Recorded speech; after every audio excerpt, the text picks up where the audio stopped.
Hello and good evening, everybody. I'm Katherine Horton. Let me just do my usual sound check. I'm not sure what sort of quality of audio you're getting here from the Netherlands. It's just a hotel Wi-Fi, so let's just have a look.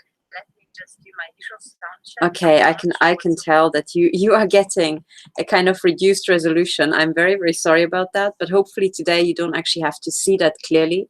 I'm just trying to talk about a bit about yes, a link I was sent early on this morning. Now, I should give you some background. I'm currently not in Switzerland. I'm in the Netherlands. I'm staying in a hotel and I'm attending a conference. And I think just from the sheer amount of torture and attacks that I received on my way to the conference, I could already tell that the conference was going to be very good. And this is just how it goes these days. So, if I work with people who are very inspirational and can get a lot of things done, I get so much, so much pain, torture. I get so many attacks. I keep being gunned on the motorway. And this time on the drive, it was absolutely extreme. It was much more extreme than on the previous drives when I drove, for example, from Switzerland to Belgium to work with the university. So they have absolutely just gunned me to bits in Germany. And coming from Switzerland to the Netherlands, you have to drive a long section through Germany. So it was absolute torture. In the end, I realized I can't even arrive on the day I want to arrive because I just cannot make it. I was in extreme pain, so I had to pull over and stay at a hotel, and that was where my last broadcast was from. And I'm so grateful to everybody who sent me emails and supported me and actually emailed German Intel and told them to stop because this really makes a difference.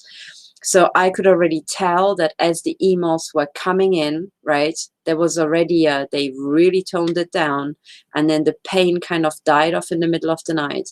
And the next morning, I could feel the brain damage from the day before, and it was very hard to kind of walk and keep my balance. But they really held their distance a bit. So I managed to drive on, but then it was just far too torturous. They started playing with the chips, and eventually I just pulled over and I was exhausted. And I just took some pain medication, and I think then they just knocked me flat out and put me to sleep. But I literally just went boom out on the side of the motorway and then just woke up, hours later. And this is always a bit creepy when that happens. But this time I actually felt refreshed. I actually caught up with some, sleep, and I could travel on. I arrived late at the conference, but at least I made it. And really that, couple of hours of sleep just in my car was, badly needed. But nevertheless, going through this routine where you just can't travel anywhere because there are live war games and active shooters, it is just utterly insane. So I can tell you that right now, German domestic intel, so the people responsible for this criminality, are the head of the BND and the head of the Verfassungsschutz. Now, you probably know that in Germany, they removed the head of the Verfassungsschutz, who was Maaßen, I think Reinhard Maaßen or something like that. Now, that still didn't do the job, which is not too surprising because, systems analysis tells us that the peak of this organization will have a very thick layer of psychopaths and Nazis and organized criminals. So you have to keep ejecting them. Ideally, you have to keep jailing them. And you have to really work through several layers before you even, can hope to get to somebody who is normal in the head. So I can tell you that with the removal of Reinhard Maaßen, or Hans-Georg Maaßen, the insanity continues, and it just exploded, So the current, whoever is running the Verfassungsschutz now, is still a fucking Nazi who needs to be removed, quite honestly, because what I saw on the roads was utterly insane, and just the rudeness of these people. And, in my previous video, I already explained what type of war games I witnessed, so I'm not going to repeat myself, but it is just tedious. So then I came into the Netherlands, were very tame. I was not assaulted like I was, in Germany, traveling through the old zone of the, Americans and the zone of the British as I was, traveling through. Really, I really think that the CIA and MI6 are going nuts in Germany, and they're going even more nuts than they are in their homelands, because they consider Germany a colony where you can just, basically genocide people at your free will. So but they are working with domestic intel in Germany. So all of these people, the American ambassador to Germany needs to have his soft parts squeezed. The British ambassador to Germany, because Germany is still under the occupying powers of the Allies, believe it or not, right? But first and foremost, the head of German domestic intel is committing war crimes. The buck actually stops with him. And the head of the BND, Dr. Bruno Karl, they are absolute war criminals, and they need to be shut down, because I was being literally mutilated. And these people, you could tell from the swarming of the cars that these people were getting off on it, and it was one big fucking game to them. But what I wanted to report is I came to the Netherlands. Actually, as always, the gang stalkers make a big deal of stalking me very demonstratively all the way to literally the entrance door of the hotel where I'm going to stay. And that's what happened this time. So they had a big black truck, they always pick something that, they hope I notice, because I usually just like go, oh my God, yeah, gang stalkers, tell me what's new, but so they picked a big black fat truck, and then they followed me. They actually waited for me to come and catch up with them. So this car just stopped on a fairly fast road in the middle of the street and was waiting for me to pull in front of it, and then it followed me all the way to the hotel. So I thought, whatever, one more thing to record for my court case. Yeah.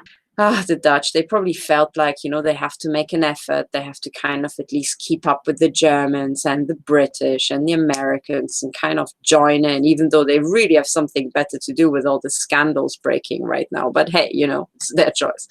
But then when I was here in the hotel, the first night they started gunning. And I just didn't bring up my shielding, because I thought, let's just try to sleep in a hotel like a normal person. Yeah, sometimes I have these stupid ideas. But they actually gunned me throughout the night, which was extremely horrible. And they have this thing where they can just literally gun me and knock me flat out. And they keep doing that, more and more. So they knocked me out. And I actually missed the beginning of the first day, which was annoying, but it's so typical, because they try to destroy everything that you're really looking forward to it. But I'm used to it, so I just try to, when that happens to you, just let go and flow around it like water. Just go around it. So doesn't matter. They knocked me flat out, even though I was up. I was getting ready, and boom, I'm knocked out, and I wake up, hours later, and I'm late for the beginning of the conference. Whatever. This is, anybody who knows me, from my previous life as an academic, knows that would be not happening if I wouldn't be, they actually have to gun me in the head to make me go late for a conference I'm interested in. But anyway, so that happened. Doesn't matter. I just thought that's another thing to record here.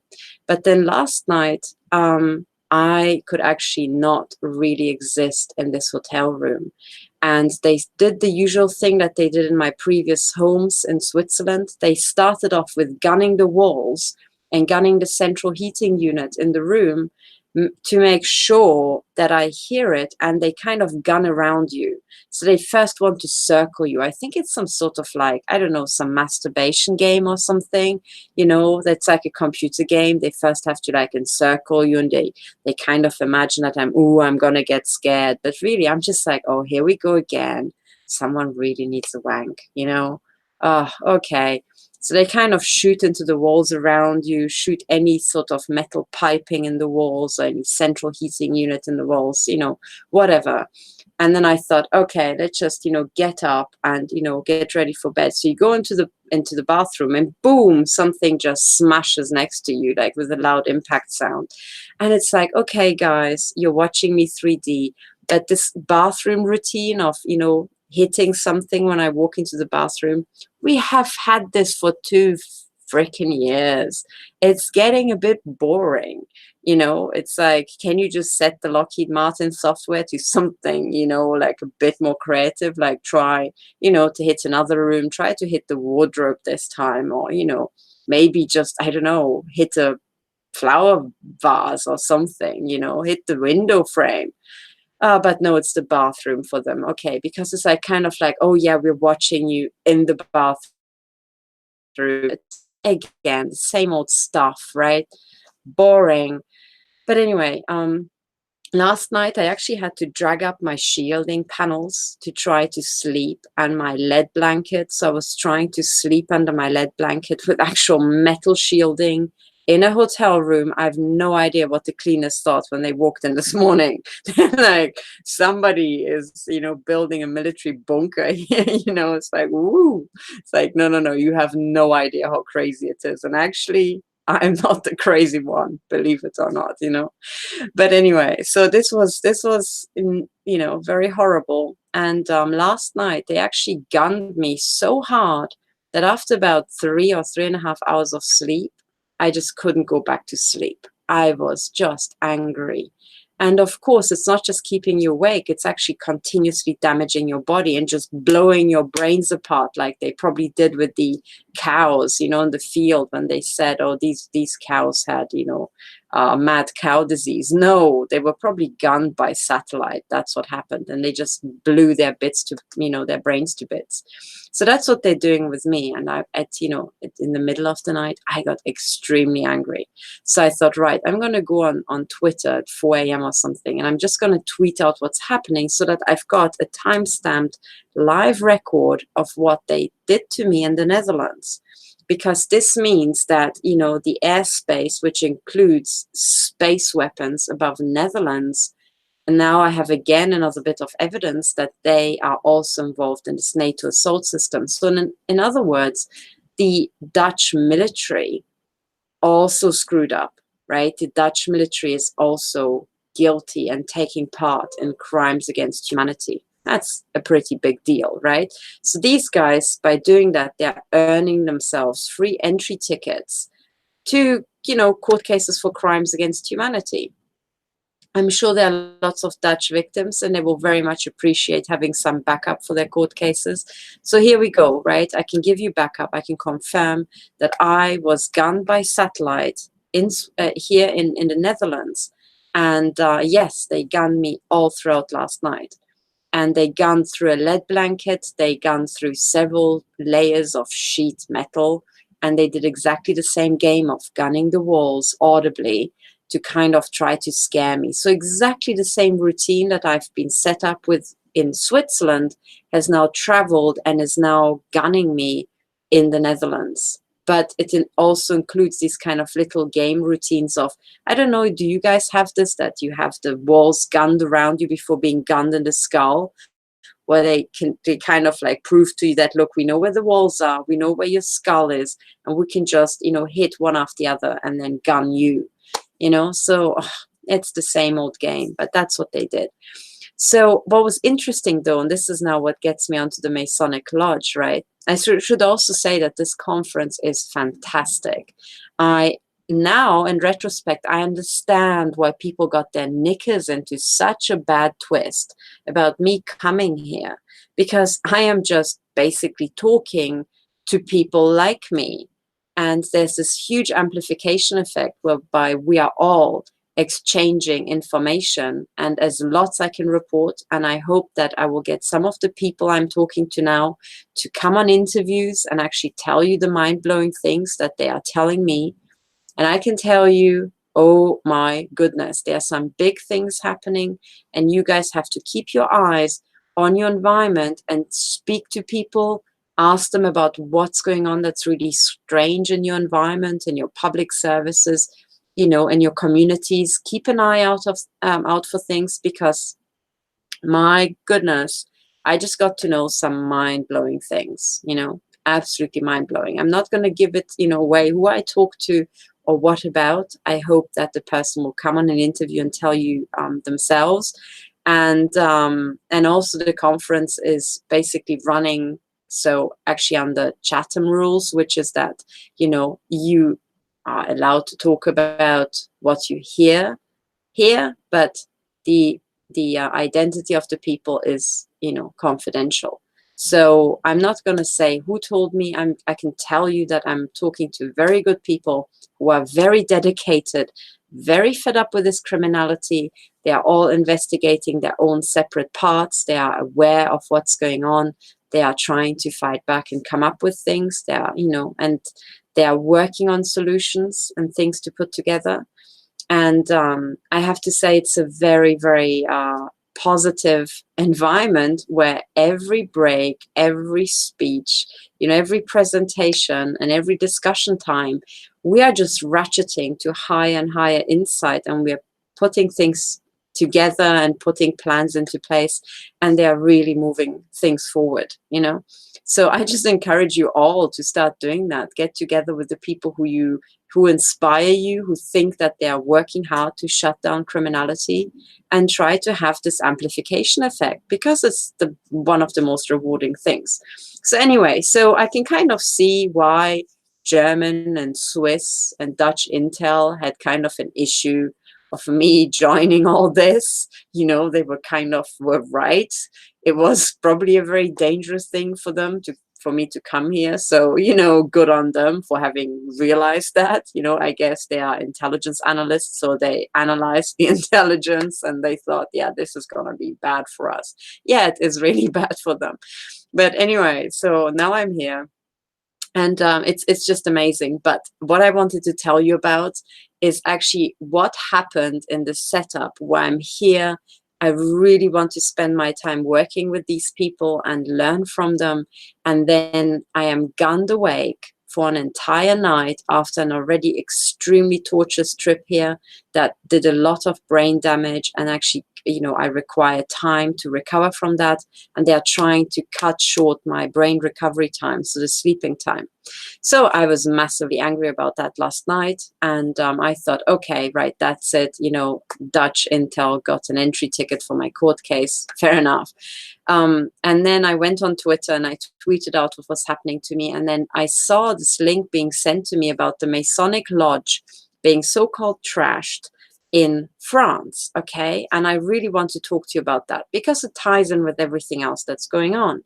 Now, when I first read that about so first of all, for those people, right, for those people who don't know what I'm talking about, let me just take you to this particular article because it's very, very interesting. So let me share my screen and show you what you can see there. So I was sent a link to this article here. Okay, so the article, what you can see here is the I mean, you can see several things here. One of the things is that I don't like to accept cookies, but also this is the page from RT, so Russia Today. And what the article says is that the Yellow Vests ransacked a Masonic lodge in a French village as the protests gets out of hand. Now, if you just look at the title, there's already several things that you should note. Number one is that Masonic Lodge is capitalized, whereas, you know, Yellow Vests isn't capitalized. So it's like, what is this meant to be an emphasis? Is this meant to be indicating that Masonic Lodge is actually a company, like a traded company? Or, you know, what is it? Or is it cartel signaling that, you know, already tells me that there's something about the Masonic Lodge that it's not quite as it seems, you know, whatever. So that's already very interesting. But the other thing that the title already implies is that the protest gets out of hand. And this is what they really want you to believe. They want you to believe that all these yellow vests, they're just out of control. They are crazy. They have to be contained because they're out of hand. It's just no, I haven't seen any evidence of that. What I have seen is police get out of hand and gun people in the face and cause eye injury and apparently even blindness. I have heard that. But I haven't really heard of, you know, the protest getting out of hand. And I have to say, every time I see an image of burning cars, I always wonder, Was this maybe set alight by the intel agents and their infiltrators? So be very, very careful what you read, right? But anyway, so what really got me, so this article is already very interesting because it starts with this image. And what you can see is black swans down there, then the Masonic compass, then you have a pentagram, but with the sun inside. So that's the sun is the logo of the Jesuits, and the sun is hanging down from basically the peak of the compass, which has a crown. Okay, so Crown Corporation, Jesuit logo, satanic pentagram, Masonic compass, and some chains, some weird, really old, weird looking S&M chains. Okay, whatever, right? That's the Masons, all right. And then it says here, the file photo is a Masonic square and compass symbol seen at a lodge in Washington, D.C. Now, why is this article, which is about the yellow vests in France and about the Masonic Lodge in a French village, why is the only photo that they can pull out a Masonic Lodge in Washington, D.C.? That kind of makes you think. But one of the things that they inadvertently revealed is that, well, they remind you that the Masonic lodges don't just exist in France, they also exist in Washington, D.C. So it seems like the Masons, are something that spans several countries and several continents. So it kind of indicates that, the Masons, they're kind of bigger than both the US and France, right? Because they're this like big network. Okay, so that's just the start of the article. And then it says, a crowd of yellow vest protesters broke into and trashed a Masonic lodge in the French village of Tarbes. The ransacking has been condemned by the French government, who accused the protesters of stupidity and intolerance. Okay. Now it says some 450 protesters had gathered in Tarbes on Saturday for the 17th straight weekend of anti-government demonstrations. Now, by the way, is it anti-government demonstrations, or is it actually anti-corruption and anti-criminality and government demonstrations? So that's also very carefully phrased here, isn't it? And it says around midnight, La Dépêche paper reported some protesters began shouting, "We're going to the Freemasons." A smaller crowd of protesters, and look at how the number of them is not really stated, a smaller crowd of protesters marched on the Masonic temple, with one battering down the door of the secretive organization's clubhouse. More protesters pelted rocks at the building, and eventually the group forced its way inside. Now note that there's no mention of the number of people here. So the only number that's mentioned and that will stick in your mind are the 450 protesters gathered. And it sounds like a very small crowd, kind of, traipsed across. Okay. They overturned furniture, trashed the esoteric art hanging on the walls, and stole 4 ceremonial swords. They gave these back later on. So excuse me, they stole them and gave them back? That's not really a trashing. They kind of borrowed 4 swords to show people, and then they brought them back the next day. That's almost like returning your books to a public library, isn't it? Right? I mean, come on. You guys just broke into the Masons and got their ceremonial swords. Why the fuck would you ever return them? I mean, are you mad? Are you going to literally turn up and say, "Good morning, sir. I've just brought back your ceremonial swords, which I just stole last night"? I mean, are you crazy?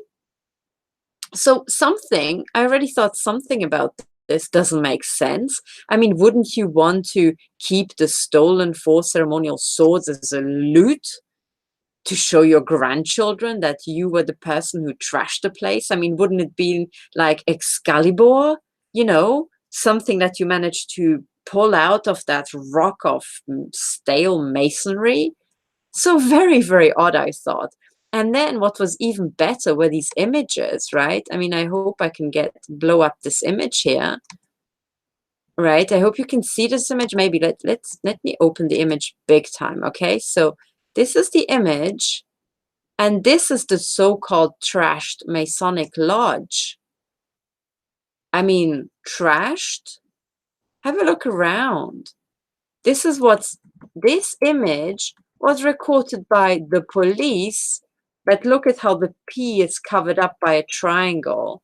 The Olis, not police, it's Olis. Okay, so the Olis is recording this, and it's, you know, somebody photographing it from the Olis, right? And is this really trashed? I mean, frankly, most of the chairs are really tidy. There's no graffiti on the wall. Let's just count the damage. Let's count the damage. So there are 1, 2, 3 chairs, you know, turned over, 4 chairs turned over.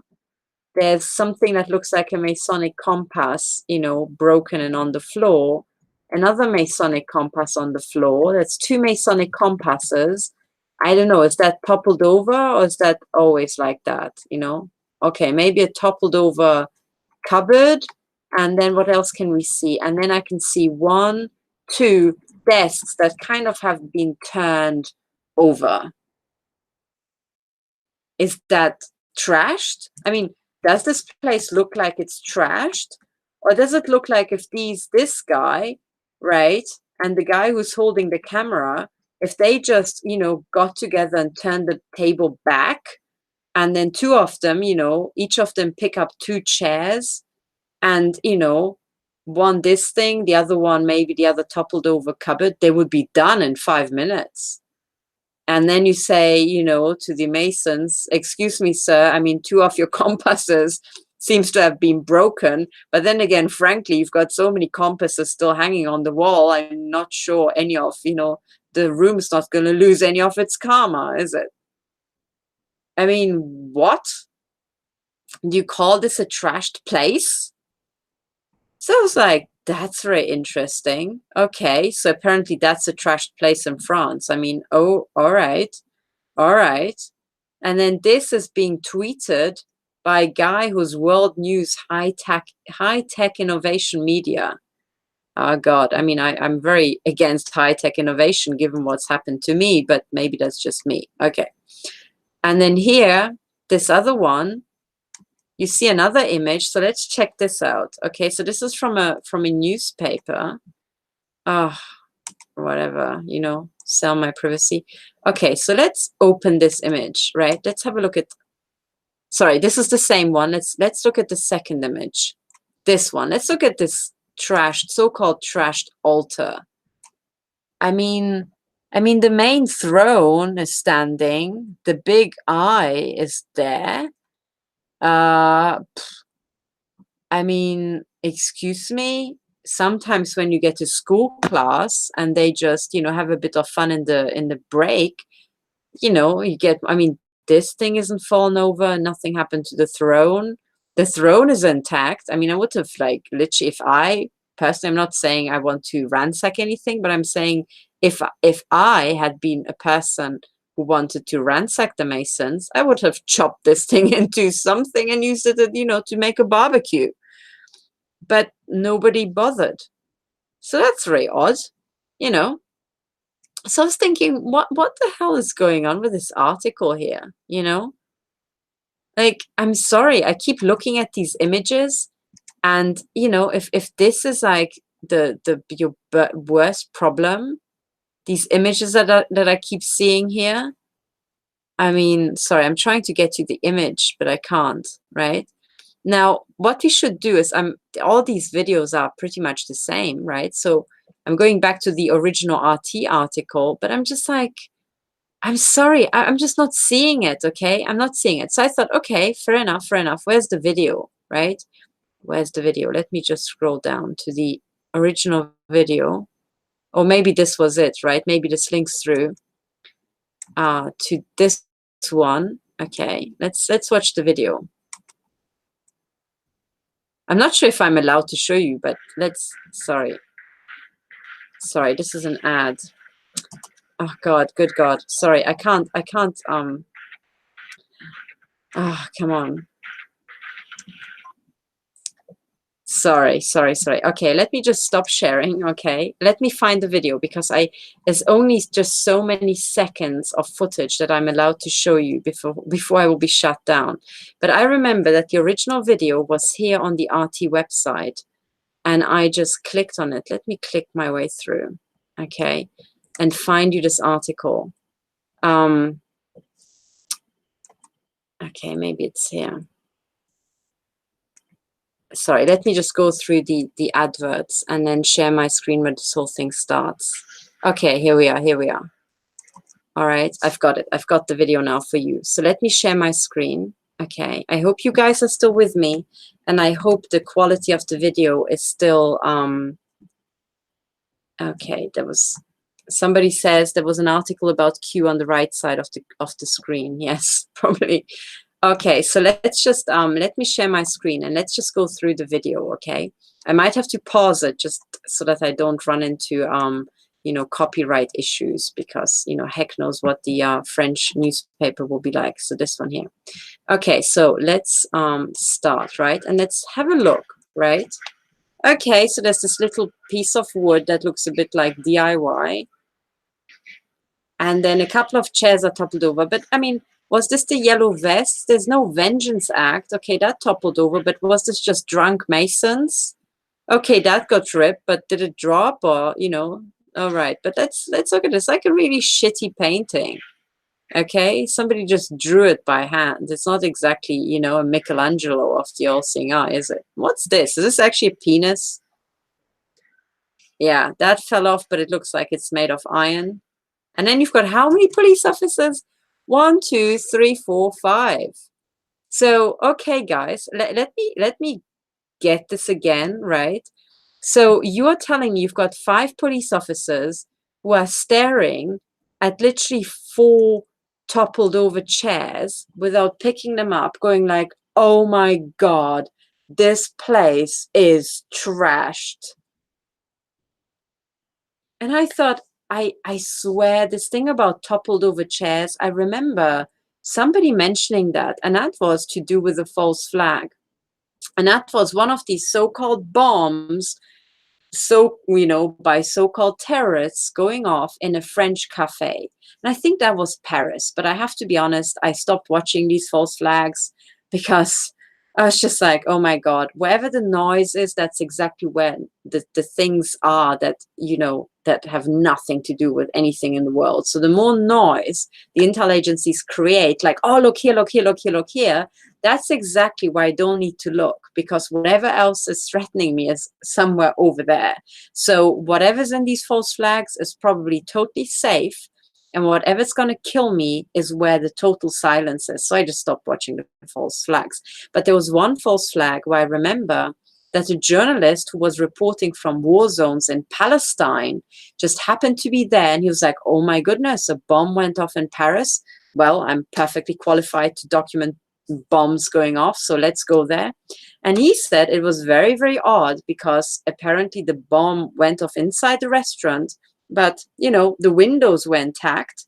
Inside, the only thing he could see was a toppled over chair. And then the other chairs had been used to make a huge big bag, you know,